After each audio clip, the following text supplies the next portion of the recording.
Құрметті жанкүйерлер, ассалаумағалейкум, құтты болсын. Бүгін Ақтөбе жеңіске жетті.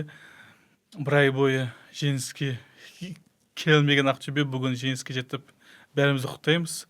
Бүгін біздің кезекті подкастымыз қонақта Ашат Борас, Рымбек Ізғали, Ақтөбенің жігіттері, футбол сарапшылары, бұрынғы 13 сектордың мүшелері. Қош келдіңдер біздің подкастқа. Ақтөбенің жеңісі құтты болсын. Қуанатындай нәрсе болды ма матчта? Үш ұпай алдық. Иә, кім Латунистің гол салды, сол ғой енді қуаныш, былайша айтқанда, иә? Оған қазір келеміз. Иә, ал былай мен бір қуанатындай көп нәрсе көрген жоқпын шынымен. Екі голдың екеуін стандарттан салды, ойыннан емес. Жақсы. Стандарттан гол салған, ол да жақсы әйтеуір. Иә, ол элементтің болуы керек қой енді. Бірақ енді ойыннан гол салмағасын, алдыңғы матчтарда да шамамен солай болған сияқты, ол жетпеспен матчта. Екі матчта, екі голдың екеуінде қарымта шабуылдан салды. Яғни біз әлі Ақтөбеде Тарковичтің келгеніне біраз уақыт болды, одан сұралатындай да уақытқа жетіп қалды негізінде ше. Бірақ өзгерген еш нәрсе жоқ. Иә, бір ойын қойып, комбинация қойып, бір жаңа тың идеялар келу керек қой. Бір ойыншыларды жаңағындай бір позицияларын алмастырып деген сияқты бір тың идея, ой көруіміз керекпіз ғой біз енді бір байланыстар көруіміз керекпіз, бір ойыншылардың жаңа бір байланыстарын көруіміз керекпіз, алаңда бір тактикалық жаңашылдық көруіміз керекпіз. Біріншіден нені қарау керек сияқты, бұл Ақтөбе үшін өте керек жеңіс болды да. Өйткені барлығы стрессте, бәрінде қысым. Қайсардан бері ешкім жеңе алмай келе жатыр, тіпті өз алаңында ойнаса да. Бүгін осындай бір жеңіс керек болды. Мен негізі ірі жеңіс күткем. Өйткені өз-өзіне келсін деп та. Бірақ мынандай ойынмен меніңше Ақтөбе жеңген жоқ, бұл жерде Алтай жеңілген сияқты.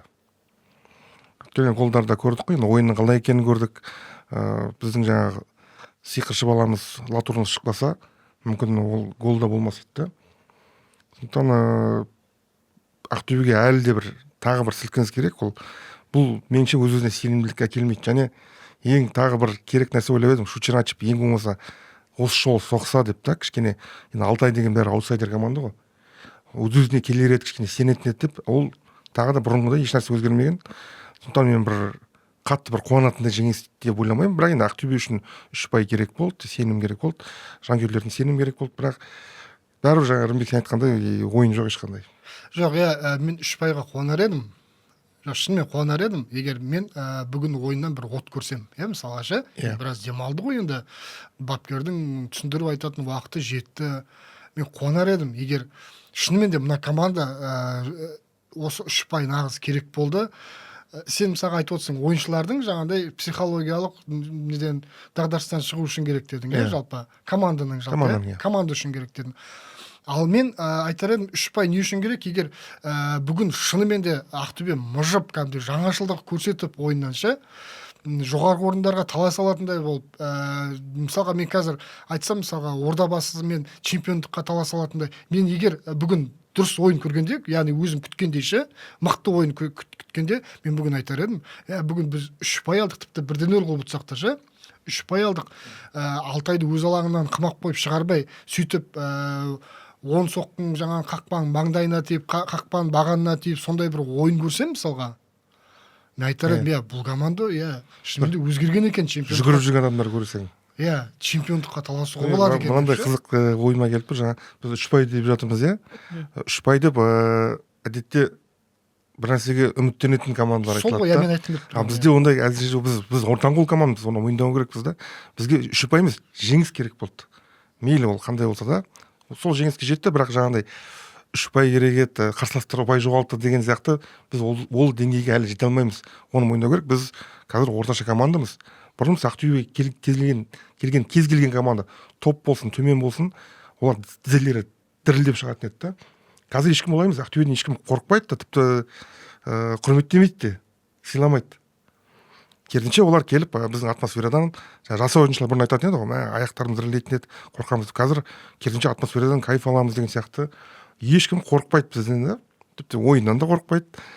Мен ең жаныма бататыны сол да, біздің топтықтан ортаңқол середнячокқа түсіп қалғанбыз да.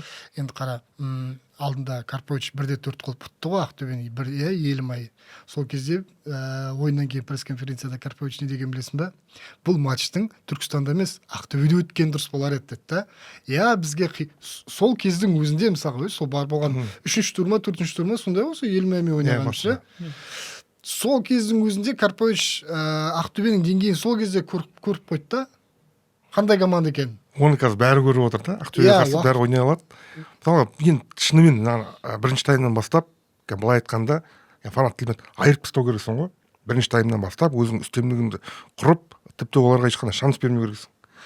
Мен жігіттер Зародский ғана өзінің жұмысын дұрыс істеп жүрген адам сияқты ол көрінеді. Ақшасын адал алып отыр. Команда соған беру керек сияқты.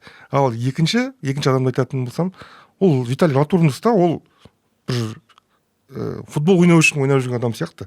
Жалғыз өзі ғана, оның қуанышының бәрі шынымен шынайы да, өзінің Ақтөбенің баласы мысалға.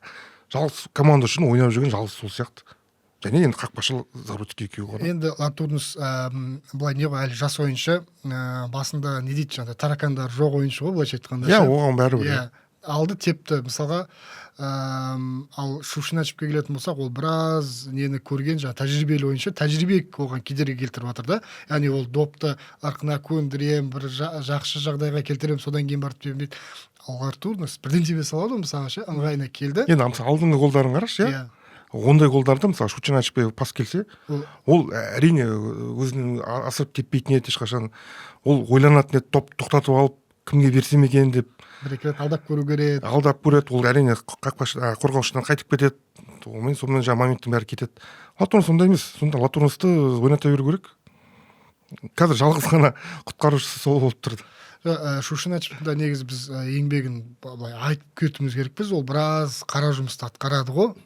Обал не керек? Кәдімгідей жоғарыда әуедегі доптарға көп таласады, ортаға түседі. Ондай болса, ол жарайды, орнын ашады, қорғаушылардан кедергі келтірудің, бірақ қасында екінші адам болу керек ол үшін. Бұл деген орталық шабуылшы ғой. Ол өзі таран типінде болу керек та. Оның негізі физикалық бойы, күші бәрі туған жетеді. Бірақ ол ондай емес, қорқақ ойыншы да. Сол дұрыс айтып тұрсың, жаңағыдай біз былайша айтқанда, шабуылшы емес, болмаса былайша айтқанда жартылай қорғау, алтылықтың деңгейіне дейін түсіп кетеді, төменге қарайшы. Былайша айтқанда емес болып тұр да Шушиначев дәл қазірше. Ондай тактиканы біз білеміз. Клоптың кезінде Фирминьо төмен түсетін болды. Екі флангпен жаңағы Садио Манемен жаңағы Салах сол екеуіне қарай жағдай жасап беретін болды ғой Фирмино мысалға ше. Оны қалай деп айтады? Жалған тоғыздық деп па, жаңағыдай сондай. Бұның позициясы ондай емес енді. Бұның позициясы сондай емес. Бұл наконечник мысалға ше. Бізде кім болды айтайын ба? Осындай денемен. Сантана. Сантана бізде көп ойнаған жоқ, ол туралы айтпаған. Клешп сондай болды да. Дәл осындай бойда, денесі де бәрі мықты болды. Ол таранны болды, ол соғатын еді қолдарды. Оған келген мүмкіндіктерді ол пайдаланатын еді. Немесе ашық жерге өсіп Артур сияқты ойланбайды, ол тебетін еді. Мысалға үлкен матчтар болды, біздің Тоболда 3-2 жеңген кезіміз болды. Соңғы минутта мысалы Клешп қалай соқты. Мен сондай ойыншы күтемін. Ол Шучиначевтың позициясы сол. Оның жұмысы солай болу керек. Сен жаңа айтып жатсың ғой, біз бұрын топ клуб болдық деп. Біз заманның былайша айтқанда оңай уақытында топ клуб болдық да. Басқа командалар ол кезде төмен болды дейсің бе? Жоқ, ол кезде мынандай болды. Ол кезде шектеулер көп болды. Ол кезде лимитчик деген болды, білесің бе? 21 жасқа дейін 2 ойыншы міндетті түрде алаңда болу керек деген ше. Яғни сенде 3 ойыншы болу керек кемі. Өйткені орыншыны алмастыратыншы.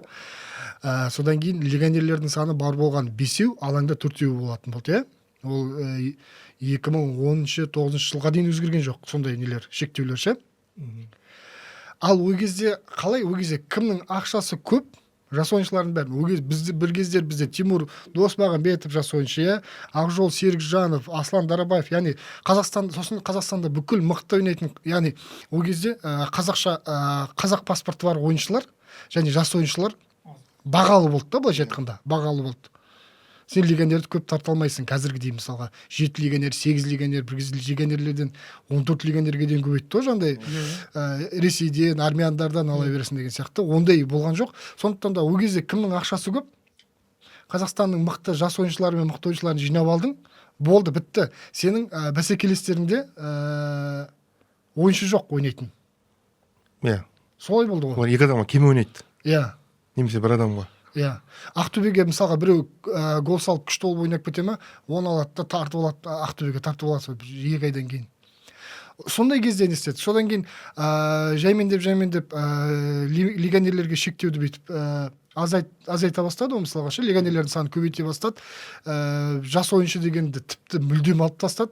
Содан кейін Ақтөбенің несі құлдырай бастады, нәтижелері төмен түсе бастады. Одан кейін қазір сонда мәселе не сонда, менеджментте ме? Мен айтқым келіп отқан, мадан бері көп ойланып отырмын да, мына қазір Ақтөбеде менеджмент дейміз ғой, ондай емес, бардак. Иә? Жалпы барлығында. Команданың ішінде. Ақтөбеде, клубта, клубтың несінде, басшылығында, менеджментінде емес, андай офистік қызметкерлерінде. Кеше қандай Мұханов айтып кеткен жоқ па, кім? Арон, иә? Тіпті Пол жуатын апайдың өзі трансферге дейін араласады деп ше? Шамамен сондай әңгіме айтты ғой енді. Яғни ол не дегенді білдіреді? Клубтың жаңағындай командада емес, екінші бөлгенде бардак деген сөз да. Ол бардак негізі бұрында болды да. Бұрында да болды ол кезде ше. Ондай бардак. Қазірде де бар. То есть ештеңе өзгерген жоқ. Әркім өз ойыншы. Біздер білесіңдер ме, сол кезде Ақтөбеде біз сол кезде Қазақстан бүкіл мықты ойыншылар Ақтөбеде ойнайды. Неге біз топтық кезеңге шыққан жоқпыз? Қалай ойлайсыңдар? Өйткені бізде Фокин деген ойыншы болды, білесіңдер ме? Иә. Киселев, адам танымайтын біреулерді жинап алады бар ғой. Әлі де сол ғой? Иә. Бардак деген сол, бардак. Гауденцы биылғы. Иә, қаяқтағы жоқ біреулер. Струков деген сияқты ше, мысалға ше. Қазір қараңыз, Митрович деген кім ол? Біз Айдын Жылковичті мықты деп ойладық. Айдын бүгін ойнады ма? Жай ойнады ғой. Жоқ, әдейі сұрап тұрмын. Ойнады ма? Ойнады ғой. Ол негізі ойнады. Потом орнына жүрді алаңда. Жоқ, мен сұрақты бүйтіп қойдым. Ол тізімде болды, бірақ ойнады ма деймін? Алаңда жүрді. Жүрді, иә? Оған кішкене жүгіру керек, ойнау керек. Оның мысалға жарнамасы қалай болды, мысалға, алыстан тебе береді екен, гол тыға береді екен. Иә, мықты екенде біз хайлайттарын бәрін көріп, Айдынға сендік. Айдын деп. Енді қарашайшы енді, яғни менеджменттің жоқтығы. Арман Оспанов келді, ол кім? Бэкграундын айтпайшы маған. Ол кеше ғана жанкүйер болған адам. Стадионда жанкүйер болып жүрген адам, фанаттың жанкүйері болып жүрген адам. Бұрын 15 жыл бұрын бір қағаз жазған екен, қағаздың екі абзацын жазған екен, сол үшін алып келеді да Ақтөбеге келіп басшы қылып қояды. Одан кейін Ербол Еділов деген кісі. Қазір кетіп қалды ма? Иә? Ол кім, танисың ба? Блогер. Футболдан алыс адамдар. Блогер. Сондай адамдар. Клубта қазір Марат Хайруллин жүр мысалға ше. Оның маған, ол футболшы болды, бірақ ол осыған дейін спорт директоры болып, болмаса бір клубта бір жұмыс жасады ма? Айтыңдаршы маған. Медилигада ойнады, және ЛФ-та ойнады. Иә. Соңғы. Онымен бірге ойнаған кім мысалға? Асанбаев. Ол қазір қандай менеджер дейсің ғой, иә? Турпис команданы қадалап отыр, ойыншыларға келіп. Сол, мысал үшін, яғни мен 3 адамды атап өттім, клубтағы жаңағындай клубтың саясатына, клубтың дамуына, клубтың бүгініне, ертеңіне жауап беретін адамдар, мысалға ше, қарап тұрсаң. Ешқайсысы профессионал емес. Ешқайсысы. Даладан келген жаяу адамдар, мысалы Ербол Еділов деген телеграм жүргізіп жүрген адам ғой, мысалға ше. Ең болмаса, мысалы, Ермаш сияқты бір федерацияда жұмыс істеген бір адам болса екен бір ше, мен түсінем. Ең болмаса ше, Қазақстанда футболшылар таниды, әйтеуір дейтін сияқты. Ол агент және оның агент өзінің футболшылары Ақтөбеде ойнайды. Ақтөбенің жас футболшылардың агенті емес пе, кейбір ойыншыларының. Сонда қалай онда өзінің ол және клубтан ақша алып отырады, клубтың жаңағындай саясатына араласады, және өзінің ойыншыларымен пайда тауып отырады мына жақта. Осындай жаңағындай мүдделері сәйкес келмейтін, қайшы келетін тұста жағдайларда мен түсінбеймін, енді сөзім жоқ, шынымды айтсам. Енді қара, клубта тағы да бір адам жүрді, аты кім, сақалмен жүрді ғой бір, жаңа 13-ші сектормен қырылып жүрген. Аты кім? Қайсар, иә? Шәлекеновтің орынбасары, иә? Мысалға қараш, Шәлекеновті алып келіп клубтың басшысы қылып қойды. Енді маған айтыңдар, Шәлекенов деген кім ол? Танисың ба? Бұрынғы ойыншы. Футболшы болып ештеңеге жетпеген ол. Футболшы болып ештеңеге жетпеген. бір рет тобылмен чемпион болған, онда да ол жаңағыдай лимитчик кезінде болды. Содан кейін Ақтөбемен 2013 жылы жазда келеді, чемпион болған кезде ол ойнағанда жоқ, бір 2 минутқа алаңға шықты ма, шықпады ма. Яғни сондай адамдарды әкеліп қояды. Яғни және мен түсінемін енді бір Ақтөбе аутсайдер команда болып, премьер-лигада қалу керек деген сияқты тапсырмалар тұрған клуб болса, онда басқа әңгіме. Қой, тәжірибе жинасын, өзіміздің жігіттер ғой деген сияқты ше. Енді қара, бізге келген ойыншылар мысалға, мен ол ойыншыларды мысалға танимын, кім келді бізге қазақстандық ойыншылардан? Темірлан Ерланов келді, Сид Ахмет, қазір Зарияны алып жатыр, сосын Тимур Дусмағанбетов, мысалға келген ойыншылар, Қазақстан келген ойыншылар. Жуков мысалға. Егер сол ойыншылар шынымен де олар Қайратта да ойнады, Астанада да ойнады, Ордабасыда да ойнады. Егер ол шынымен де ол ойыншылардың деңгейі, ол енді ол жақтағы бапкерлік штабтар біледі ғой, бас бапкер, бапкерлік штабтар, олардың күнделікті қолдарында жаңағыдай өздерінің жаңағыдай көрсеткіштері жазылған, әрбір ойыншының ше, КПД-сы жазылған деген сияқты. Бүкіл денсаулығы туралы бүкіл ақпараттар бар. Егер олар шынымен де мәселені шешетін ойыншылар болса, жаңағыдай чемпиондыққа деген, тапсырманы орындай алатын деңгейде ойыншылар болатын болса, олар жібермейді ондай ойыншыларын. Тек қана бізге келген бір ойыншы Заруцкий. Онда да ол Заруцкийді Қайрат алып қалғысы келді, бірақ олардың тек қана саясаты болды, 5 миллион теңгеден артық айлық бермейміз дегенше, сол үшін ғана кетіп қалды. Болды. Сен айтып тұрған былай ғой, мысалы бұл ойыншылар Қазақстан Ақтөбеден басқа командаға 11-ге кіре алмайтын ойыншылар ғой, негізі былай қарасаң. Біз енді қарап, бізде мен бүгін қарап отырмын да, мына бұларды кім ауыстырады деймін да. Бізде тіпті запас жоқ та. Мысалы, дұрыс командада әр пайызға 2 адам болу керек, кем дегенде. Тіпті біз андай бір жарақат көп деп те айтатындай ондай клуб емеспіз да, біреулер ой, мана шықпай жатыр деп. Адам жоқ қой бізде ойнайтын. Ордеспен тек Заруцкий ғана негізінде ше, Ақтөбедегі. Нанидің өзі ол 11-ге шықпау керек қой негізі былай қарасаң. Тіпті ол Нани дейін ары қарай шығарып салуға да болатын шығар. Өзінің миссиясын орындап болған сияқты. Мен алдында Көкшетауға барып, Нани бір 20 минутқа ма шықты ғой. Негізі Нанидің ойын сен былай стадиондан көрдің ба? Жоқ, көрмедім. Мен көрдім да, негізі стадиондан көрген сәл-сәл басқашалау негізінде ше. Мен сол кезде ойынына кәдімгідей шыны керек тәнті болып шықтым да, Нанидің ше. Алаңды көруі, позиция. Оған ешқандай әңгімем жоқ. Ол жария, жас ойыншыларды тәрбиелейді, бірақ енді қара деймін да, Нанидің 11-ге шығып тұрғаны адам жоқ деген сөз да. Шалды ойнатып отырсың. Басында шалды ойнатасың, одан кейін баланы кіргізесің. Біздің қазір сондай ойын болып кетті да. Сондықтан да сенің тіпті түңілдіріп жіберді ғой деймін, құтты болсын деп бастап едім, мына жерде бір күшті позитив әңгіме айтады деп ойладым ғой деймін. Құтты болатындай ешнәрсе болып тұрған жоқ қой. Жаңа сен бір нәрсе айттың да, қара. Мен 1-0 болып, бірақ андай жалынмен жігермен ойнаса бар ғой, соған қуанар едім. Негізі күткеніміз әрине 3-0, андай мықты ұтып тастайды деп. Бірақ 2 гол соққанмен біз не көрген жоқпыз ғой. Драйв болған жоқ қойшы. Мен от көргім келеді да, ұтылып қалшы, жарайды, 0-0 болшы. Тіпті алдыңғы ойындарды көрдіңдер ғой, қаншама ойынды бостандыққа кетті. Алтайдан да жеңіп қалдық кубокта. Қатарынан 4 матч па 3 матч па ойнадық өз алаңымызда. Анау жанкүйерлерге обал ғой. Білмеймін, айтатын сөзім жоқ ары қарай ғой. Мен мысалға Ақтөбенің жалпы ең 2 үздік матчын ғана мен атап өте аламын да. Биыл ма? Биылғы, бірақ парадокс болуы мүмкін. Қайратқа қарсы матчы екеуміз көрдік қой, өте жақсы ойнады, яғни тең дәрежеде ойнады да Қайратпен ше.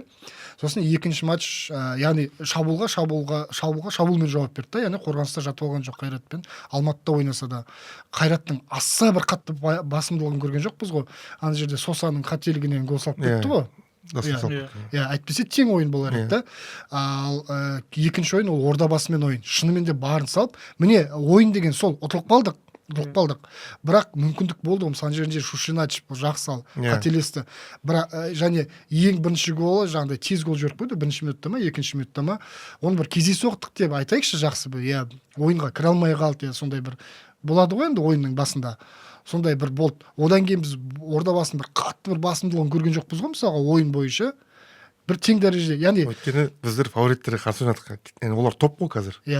Ол кез келген команда солай ойнайды да, біз жігіттер солай болып шыққан сияқты да. яғни аутсайдердің позициясында шықты. Иә, Барын салып. солай деп ойлаймын. Кез келген команда Қайратқа қарсы білен ойнайды. Кеше Атырау оның алдында Қайсарға былай қалай тең ұстады ғой. Барлығы сөйтіп шығады. Жоқ, мен мысалға Қайратпен кешегі Атыраудың ойыны ол мүлдем басқа да. Ол Атырау Жалпы деймін да, жалпы кез келген команда Қайратқа қарсы барынша өзін көрсетуге ойнайды. Иә, оны түсініп тұрмын. Ол да аргумент. Дұрыс айтасың оны, ше, аргумент ол да. Бірақ былайда Атыраудың ойнағаны Қайратқа қарсы ол 90 минут бойы автобус. Атыраудың неге Ордабасыға қарсы ойнағаны 90 минутта 2 рет тебет, 2 гол салады, болды. Оның біреуін есептемесе де, оның өзін біреуін жаңа бұрыштамадан салады мысалға Атырау. Яғни Атырау ойын көрсеткен жоқ. Иә? Ойын көрсеткен жоқ, бірақ лайықты түрде тең нәтиже алып кетті 2 матчта да. Бірақ Ақтөбе 2 матчта да жаңағыдай Қайратқа Ордабасыға қарсы матчта жеңіліп қалса да тең дәрежеде мықты ойын, яғни солардың деңгейінде ойын көрсетіп берді ғой. Мен айтқым келіп тұрған сол. Енді биыл 13 ойын өтті. Сен сонда 2-ін ғана айтып тұрсың, қалғаны бәрі бос ойындар, иә? Иә. Бос ойындар кешегі Оқжетпеске қатысты, сол аутсайдер басында күшті бастап, мен өткен Көкшетауға барып келдім ғой, көріп келдім өз көзіммен. Басында кәдімгі Оқжетпесті 15 минут бойы тығып тастады кәдімгі өзінің жарты алаңына. Басында 15 минуттың ішінде Ақтөбе ол кезде 3 гол салып тастау керек еді. Сол жаңа сен айтып отқандай аутсайдердің несі, психологиясы, дұрыс айтасың, иә. Екеуміз бір жерде ойлап тұрмыз. Аутсайдердің психологиясы голдарын салып алды да есеп ұстап кетті мысалға, ше. Доп ұстайтын адам жоқ, ана жерде деген мынаны жүгіріп жүр. Жаңағыдай ойыншылар асығады да. Енді мысалы қазіргі мәселелерге келейік та, мысалы мен байқағаным екі жақтың қанат өте әлсіз да. Оң қанатта Пасторицаның артында таң жарқы оған байланыс құратындай адам емес.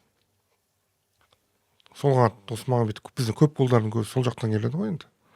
Оның алдында да дұрыс адам жоқ. Бізге кішкене қанаттарды күшейтіп, сосын барып ішке қарай кіру керекпіз да. Біз қазір ішпен ойнап жатырық. Ол доп барады да ортамен Шучин ашып келеді. Ол ары қарай қақпаға және артымен ойнайды. Не істерін білмейді, адам іздейді қасында. Соны енді мысалға біз айту керекпіз ба деймін да, мысалы Таркович сияқты адамдар, сол мамандар ғой енді. Неге сол өзгермейді деймін да?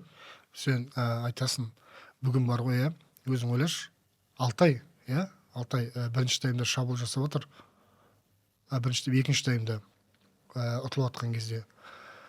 Бір шабуылда Алтайдың біздің айып алаң, ол бұрыштама емес, кәдімгі шабуыл комбинациямен келген, жаңағыдай лақтырып жіберіп емес, доппен, кәдімгі паспен келген шабуыл.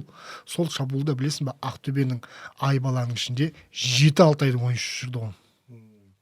Жарты команда емес, ол тіпті жарты командадан да көп.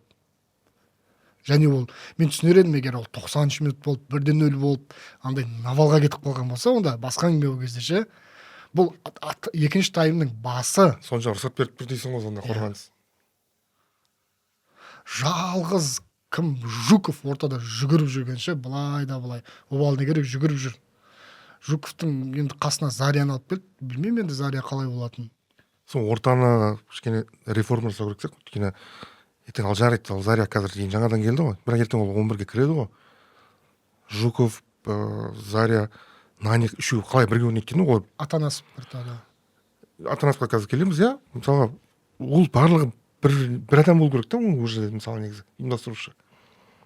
Демек ертең ол Зария кіретін болса, оны Жуковты алып тастау керек болды. Наниді кішкене оны алға қою керек та. Зарияға беру керек. Зария өзі плеймейкер ретінде. Бізде қазір плеймейкер жоқ қой, шықты керек.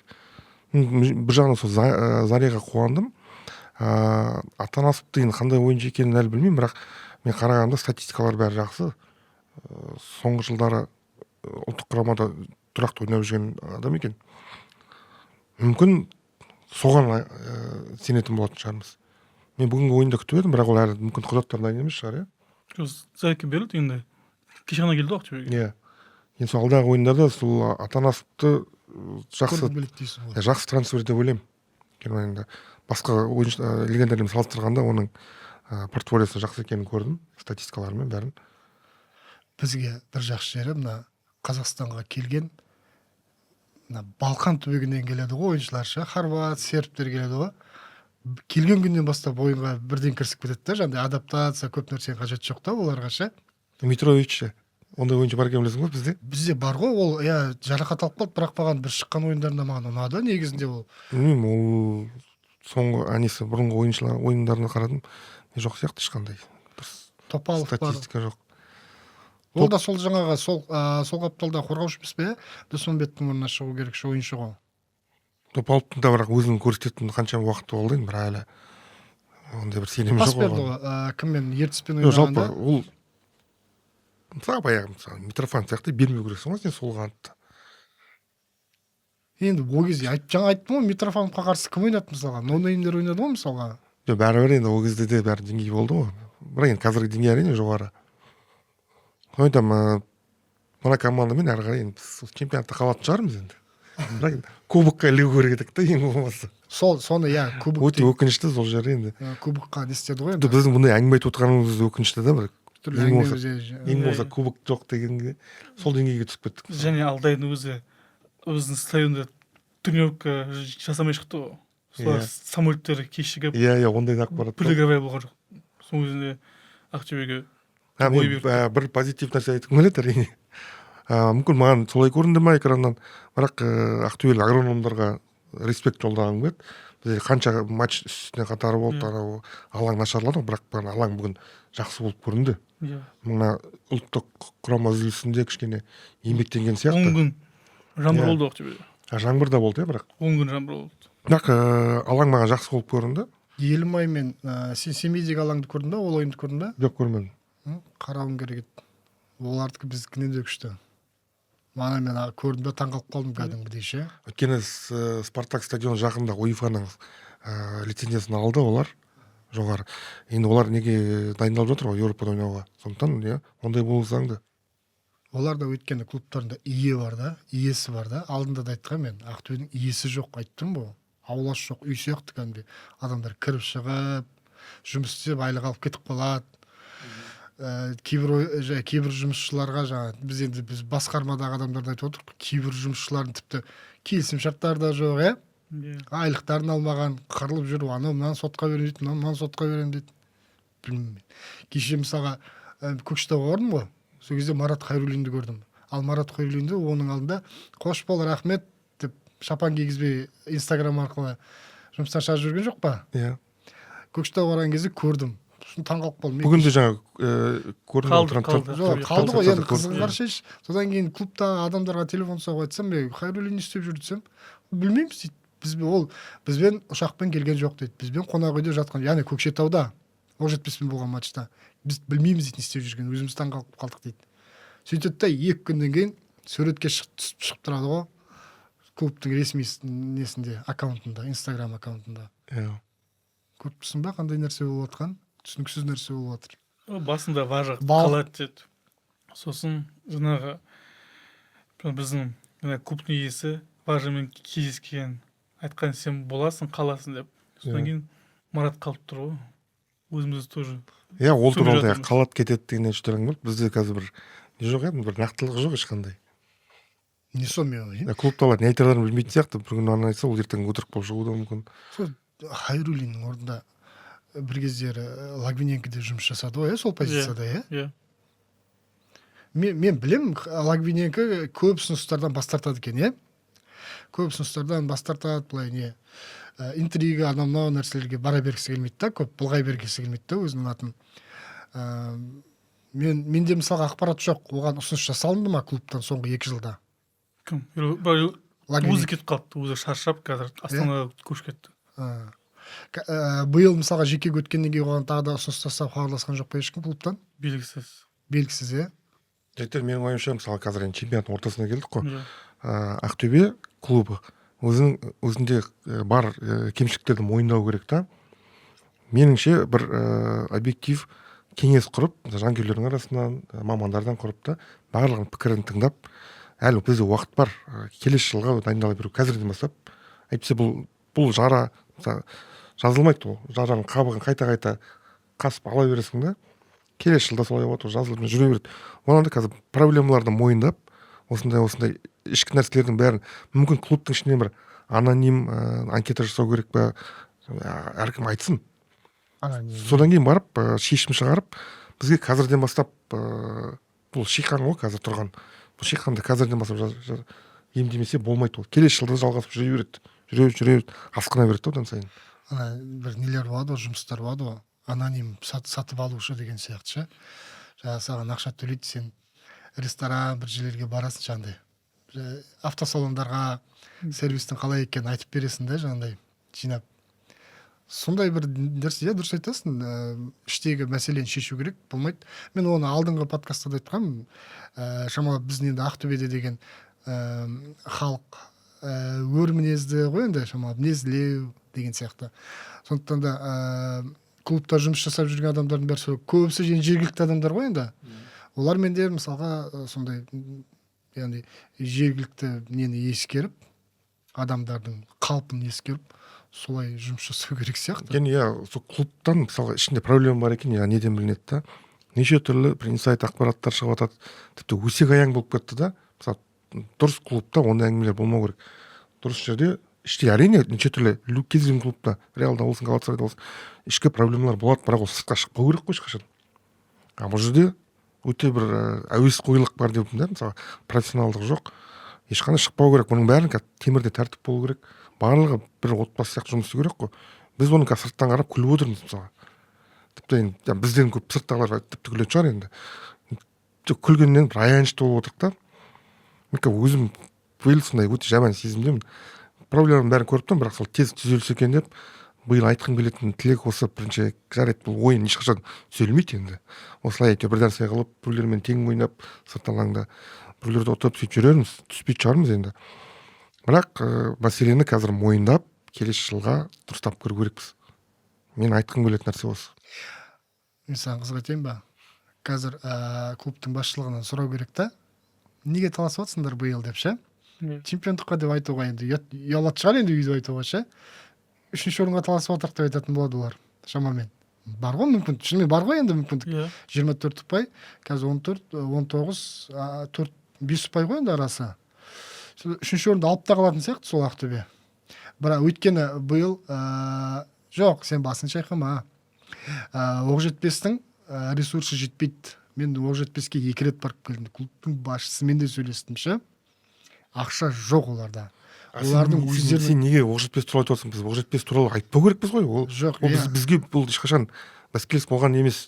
Қазір қарасақ, біз сондай деңгейге түсіп отырмыз. Мен екінші әңгімені тыңдамадың ғой сен. Сен елімай мысалға ше бізге жаңағыдай 3-ші орынға бәсекелестерді айтып отырмын ғой мен саған. 3-ші орынға бәсекелес. Мен мысалға Ұлытауды да 3-ші орынға бәсекелес деп айтпаймын. Жалпы қазір бізде жоғары тұрған командаларды айтып отырмын ғой. Астана мен сол екеуімен Астана мен Ақтөбе 3-ші орынға таласатын сияқты. Елімайда емес, өйткені Елімайда қазір тоқырау бар.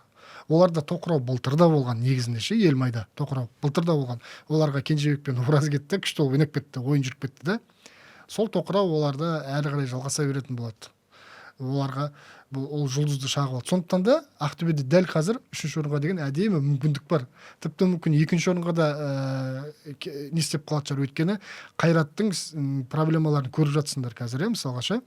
Яғни соншалықты Ақтөбенің несі жаңағыдай салы суға кететіндей жағдайда емес негізінде. Егер былай қарап тұрсаң, чемпионат бізде енді қыза бастайды.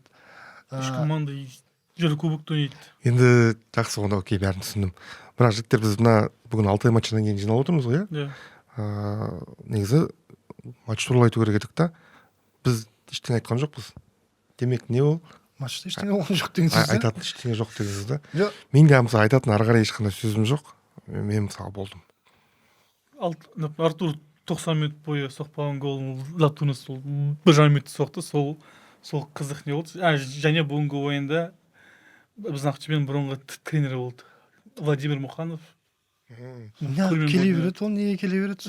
Сағынады ғой енді пенсияда. Сол бірдеме дәметіп келеді да, енді басқа не істеп келеді дейсің енді. Самородов болды айтты, сол үшін қуанып қалдым кәдімгідей, қуанып отты, не істеп. Сондай басқа айтатын ешнәрсе позитивтер болды, иә. Сосын жаңағы бір қарындасымызға не құрмет көрсетіп басында, Иә, жаңа атын ұмытып қалдым.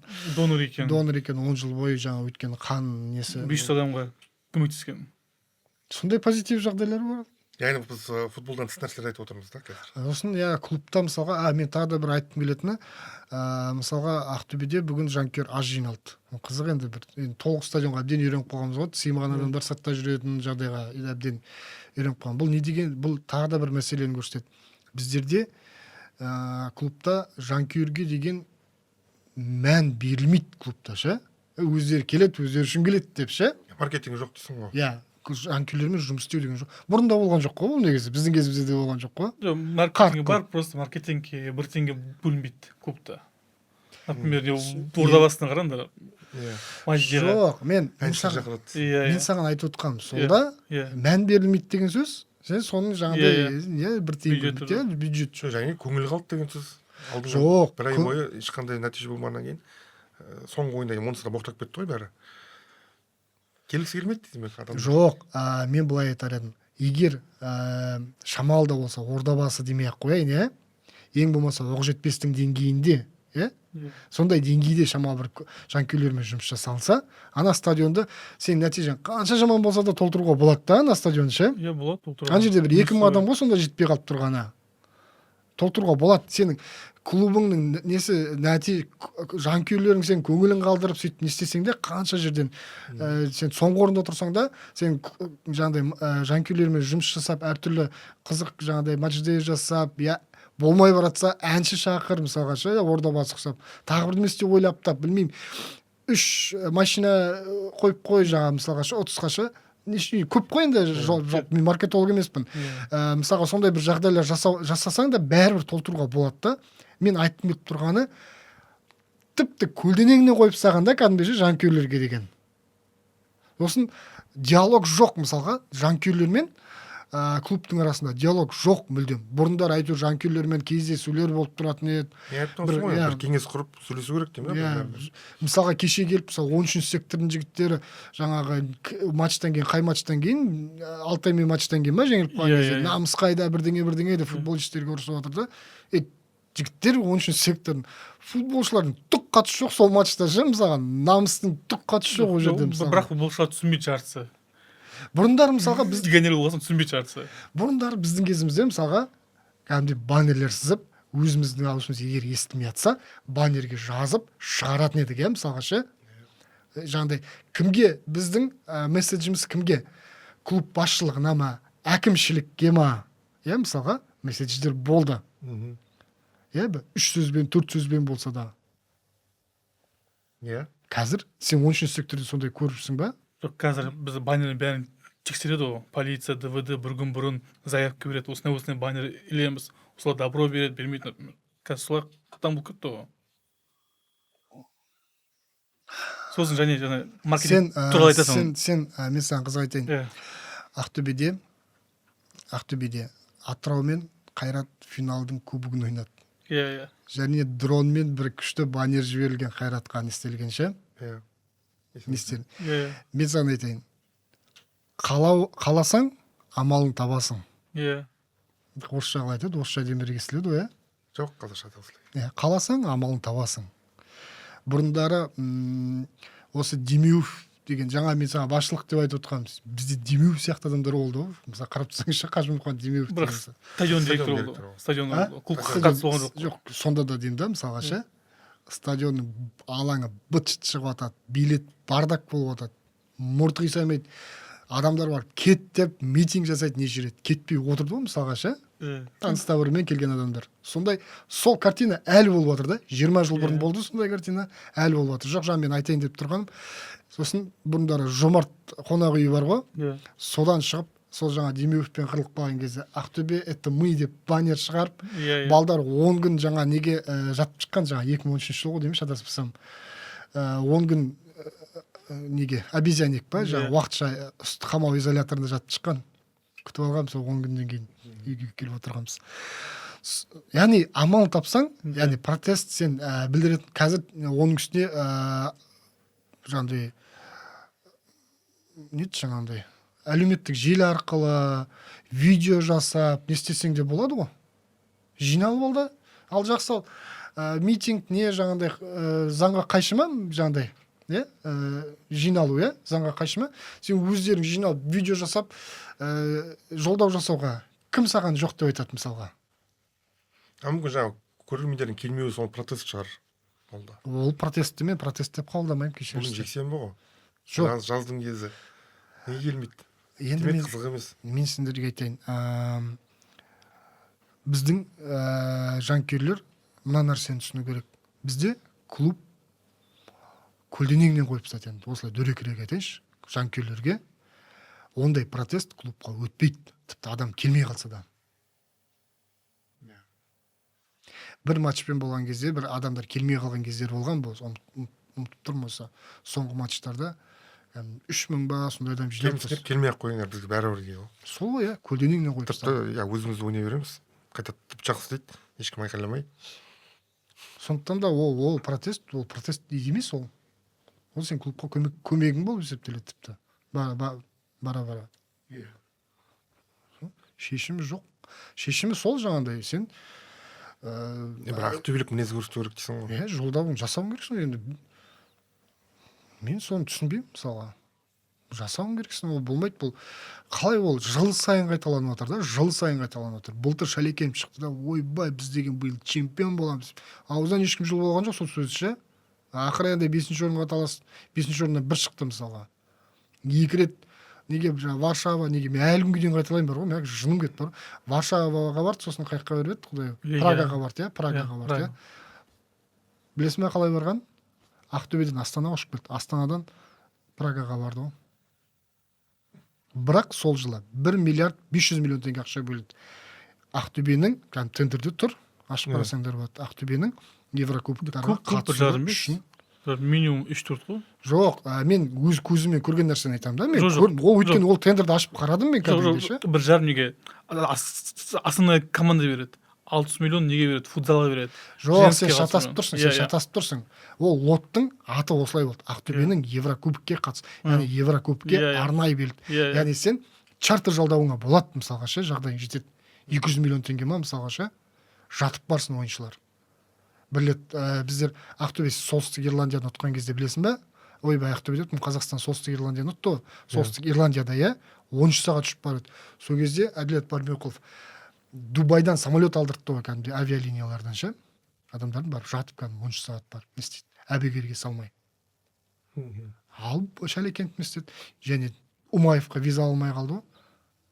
Жаңағыдай Ресейдің азаматы деп ше, мысалы Европаға. Мына жақта Сорокин ойнап жүр. Финляндияға барып, ана жаққа барып, мына жаққа барып. Осындай адамдар жұмыс істеп жатыр. Сондықтан да біздің бұл сен жаңағыдай клубтың сен шешімін айтып тұрсың ғой, жаңағыдай клубтағы дағдарыстың шешімін сен мәдениетті жолмен жаңағыдай кездесейік дестейік. Ол ондай нәрсеге клубтың өзі ықылас танытпаса, жанкүйерлер қолын сілтеп жүретін болса, енді мына біздің айтып отқан нәрсеміздің өзі де бұл месседж деп ойлаймын мен, бұл да үндеу, жолдау деп есептеймін. Жалпы қандай трансферлер болайын деп жатыр? Бар ма?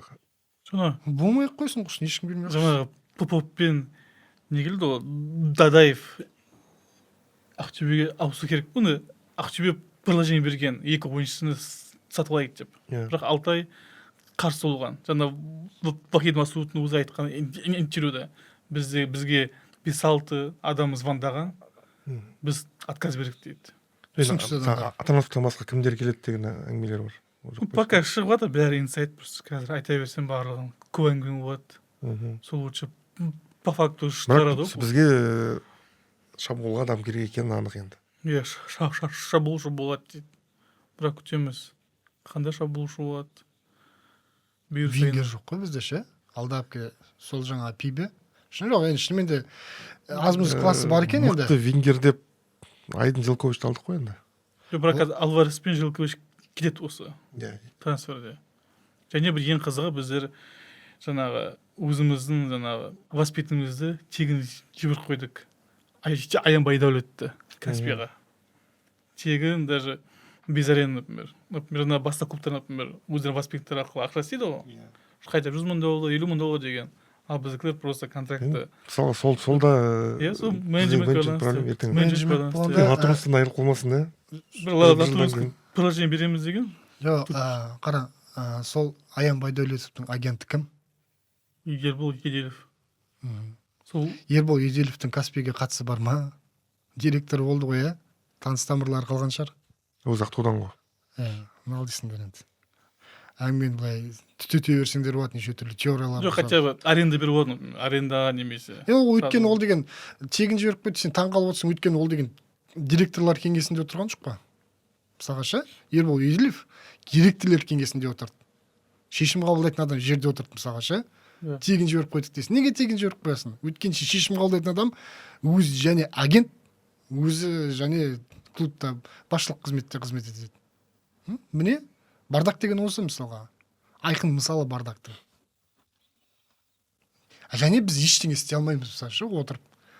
Шарасыз, соншалықты шарасыз болғанымыз енді біртүрлі қызық көрінеді екен, бір ақтөбеліктердің соншамақты осы уақытқа дейін төсімізді ұрып келдік та, біз Ақтөбеміз деп бүкіл Қазақстанды шулатып келеміз да, осындай отырып, үш тоспалда еркек. Частный болады деп біз ешел күттік. Көріл күттік қой, Ақтөбе частный қашан болады, бірақ частный болды, бірақ сол бардак әлі қайталанып отыр. Бұлдар қалай болды, қазір солай Ақтөбе.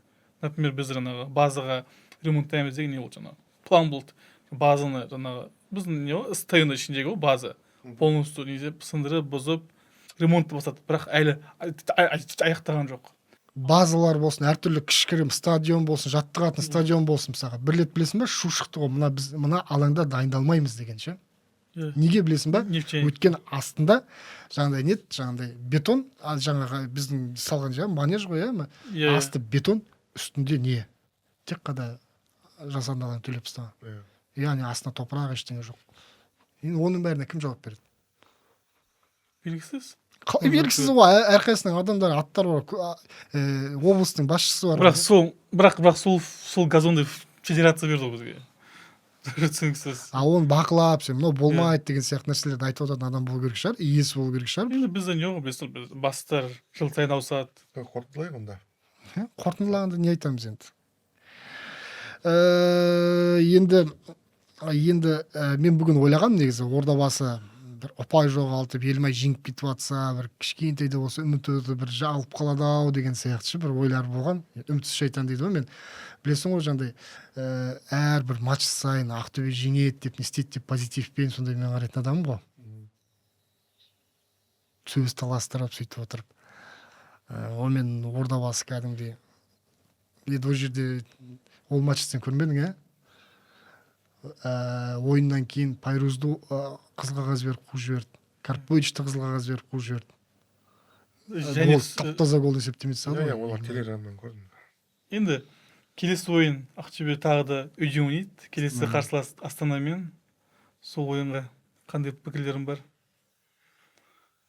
Астана түсініксіз қазір. Ақша жоқ дейді, бірақ бәрін ұтып жатыр. Біздің кезімізде 2000 жылдар ғой, басында біз футболшылармен сөйлесетінбіз. Ол кездегі біздің жаңағы ата жауымыз Тобыл болды ғой. Жаңадан келген ана ируктарға айт дейтінбіз ана бұрынғыларға. Тобылмен ойнаған кезде ұтылып қалсаң ұтыл, бірақ ана жерде поледе алаңда өл дейтін едік та. Қазіргілер ондай нәрсе жоқ сияқты, олар Алтаймен ойнай ма, Астанамен бірдей неме шыға береді да. Бізде кәдімгі Астана ол да принципиал қарсылас. Не футболистер намыс жоқ, жыл сайын ауысады футболшылар. Бірақ мен бүйтіп айтқанмен білемін де, ертең ешнәрсе өзгермейді. Астана келеді де жеңе салады да бәрібір. Сондықтан ең болмаса бір жеңілсең жеңіл, бірақ от болсын деймін да, сол тілейтінім, басқа ешнәрсе күтпеймін. Астананы ертең жеңеді, өйткені Астана фаворит қой, Ақтөбе аутсайдер. Сен Ақтөбені білесің, фавориттермен қалай ойнайтын, барын салып жаңа айттым ғой. Сондықтан да шанс бар, неге жоқ? Жоқ, мен өз ойымды айттым, сен өз ойыңнан. Біз істесеміз, Және Қасым келеді. Намыс жол. Қасым қосылып кетсе дейсің ғой, Енді ғой, жеңіс тілейміз, енді басқа не істейміз, басқа не айтамыз, клуб жақсы болған қалаймыз барлығымыз. Ұтқанын қалаймыз. Біздерге мынандай деңгейге келіп тұрақ қой, жеңіс 3 ұпай деген айта алмаймыз. Біз ойын күтеміз просто. Мейлі ұтыл. Ұтыл да, бірақ жанкүйерге ұнайтын ойын көрсет. Біз айтып жүрейік, ана жерінде гол қылғанда күшті болатын еді, мына жерде ана бүйтіп қалды деп. біз ең болмаса қарашы, біз бүгін 90 минут ойнаған туралы не айттық? Иә. Латурнус туралы айттық тек. Зародский басқа не айттық? Біз 91 сағат подкастта соның 90%-ын ойын туралы айту керекпіз да.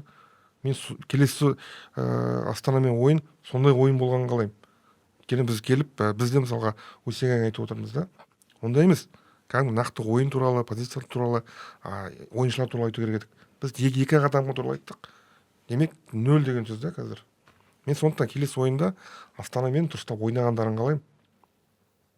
Сондай келесіде қонақ кім болса да болсын, ойын туралы айтылғанын қалаймын.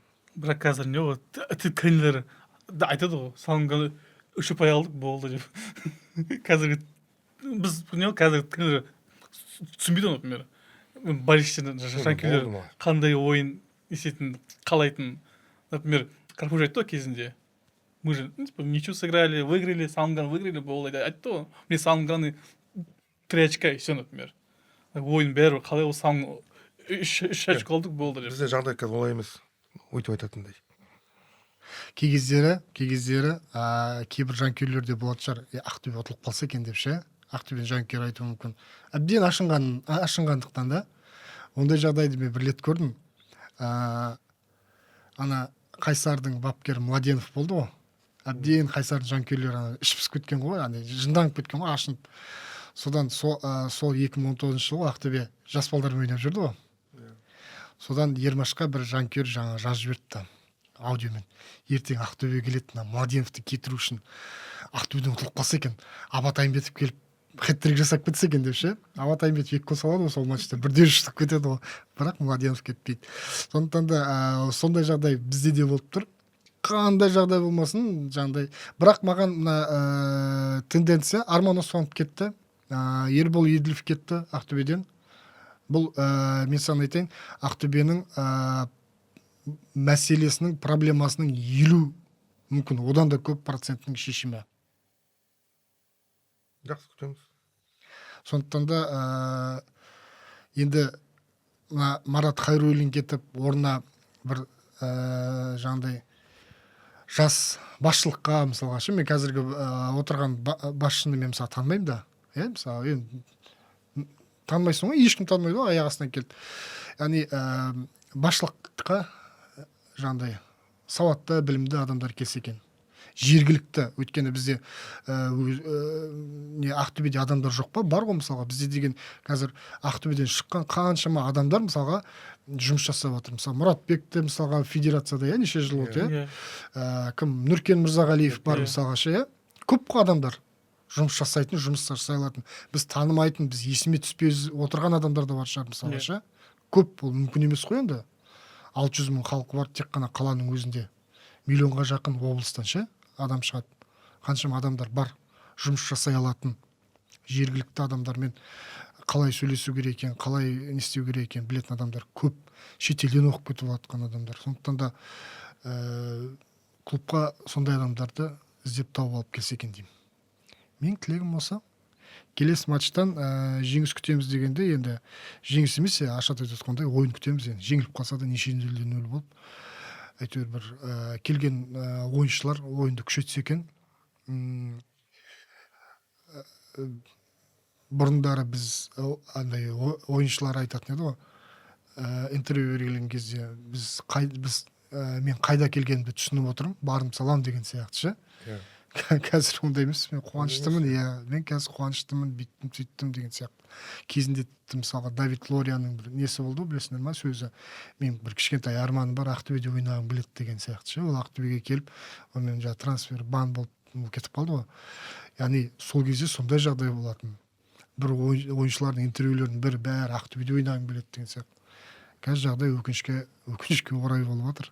Орай, қарай емес. Құрметті жанкүйерлер, енді біздің YouTube каналымызға жазылып лайк қойыңдар, және комментарий жазыңдар. Жеке басқа өтіп кетпеңдер тек. Келесі ойында кездескенше. Жақсы, сау болыңыздар.